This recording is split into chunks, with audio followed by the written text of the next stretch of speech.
Do you know if you're a leader or not? Well, today's episode, I want to share a story with you about how I found out that I truly was a leader. And I didn't find it out in this moment, but looking back on it, I can see how I was truly a leader and then how I stepped into becoming that leader that I am today with and without a title. Because, yes, you can lead without a title. But I want to give you some context here around this story. So, back in 2010 to 2012, I was a cheerleader for the University of Texas at San Antonio. So, UTSA for short. I no, I did not do all the flips and stuff like that. I was the one that threw the girls in the air. So I was doing all the fun, muscular stuff, if you will. But, anyways, I was also one of the cheer captains at one point. So I did have a title of leadership at one point. But when this particular instance happened, I was not a cheer captain. I was not a leader of any type by title on the cheer team. It had been at least 6 months since I had that title. So it wasn't like I lost it last week and no longer had it. And that's another story for us to talk about having this title. But no longer a cheer captain, never really been a title leader, never really led teams really at all. But this one time I can really think about this, and this will help you understand if you are a leader or you will become a leader. Because I will look back on things like this and other instances in my life. I realize that I was a leader, and we'll tie this back into public speaking here in a minute and how this can help you. But we're working on our choreography, our finals routine, and our nationals routine, where we're trying to make it to finals at nationals, but our nationals routine. So it's usually to music, or we do tumbling and throwing people in the air and doing all this stuff. And so we'd finally gotten to a point where we could roughly, I mean, really roughly, make it through the whole routine without having to stop because too many people fell or didn't complete their stunt and we couldn't keep on time and tempo and everything. And so we finally were getting through this. And there was at this time, the coach said, "Hey, blah, blah, blah, blah." He spit out a bunch of stuff, and we had no clue what he said. And then the weirdest thing happened. I was somewhere in the center of this whole area. I would say this is probably like a 50 by 50 mat, something like that. I mean, it's pretty good size area. And there's probably about 30 people on the floor. And all of a sudden, all eyes are on me.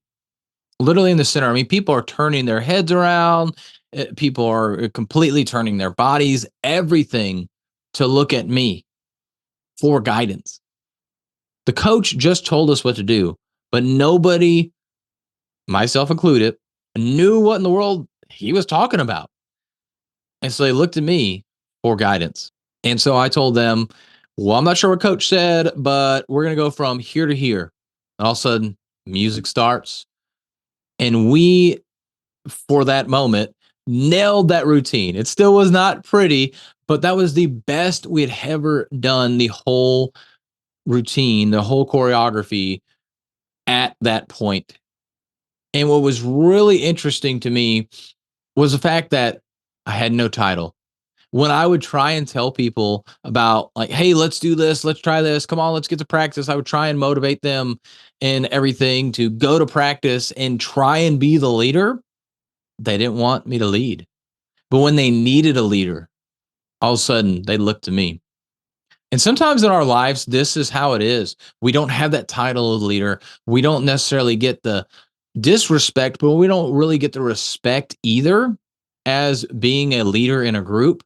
But when push comes to shove, when things hit the fan, people do look to you as the leader. And if you're not getting this yet, that means you haven't been doing enough. You haven't been being the example enough. You haven't been boisterous enough, which really gets us into the public speaking portion. So, if you want to be a leader in your industry, if you want to be a leader in your company, of your family, of your group of peers or your friends, you have to start speaking up now.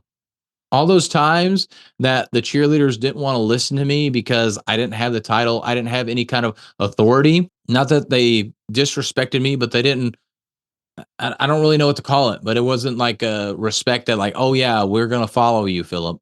But they also weren't like just totally disrespectful. I would say it probably was more on the disrespectful side of not listening when it was something that, hey, we probably should be doing this to get better. One like I was telling them to go jump off a bridge or anything like that. Like, no, let's practice again. Let's get better. Let's make sure that we win at nationals. And so by being this person that was boisterous, that was trying to encourage everybody, that was continuing to put myself out there and preach, so to say, what to do and giving that guidance, even though people never took action on that and they never really gave me the credit in the moment. When the time came, I was the person they looked to.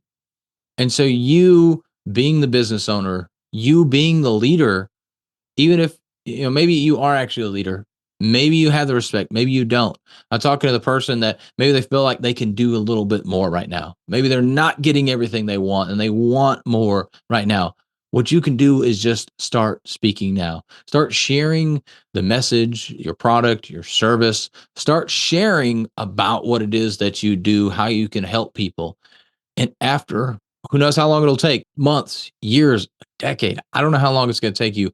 But if you continue to be consistent and consistently share that same message, that same value, that same product, you keep being there time and time again, you are the one that's reliable, then people will start to think about you. People will start to follow you. When they finally need you, they will be there. They will come to you with open arms. Just like this cheer team, when they didn't know what to do, they looked to me because they knew they could rely on me. They knew I was there. I was dedicated to the process. So if that's you right now, you're thinking, how do I get people more on my side? How do I build up this authority to be the leader in my industry, to be the true leader in my company, to be the business owner that I really want to be? It starts with being consistent with your message, being consistent with the actions that you take. So if you want people to get on your side, be consistent, take action. As I've been saying the acronym ACT. So take action, be consistent, and give it time, and you will become the leader in whatever space that you're in over time. But you have to give it time. It's going to come. I know it's frustrating, but just continue to action, consistency, time, and your time will come. You will become the leader that those around you need. Just keep going.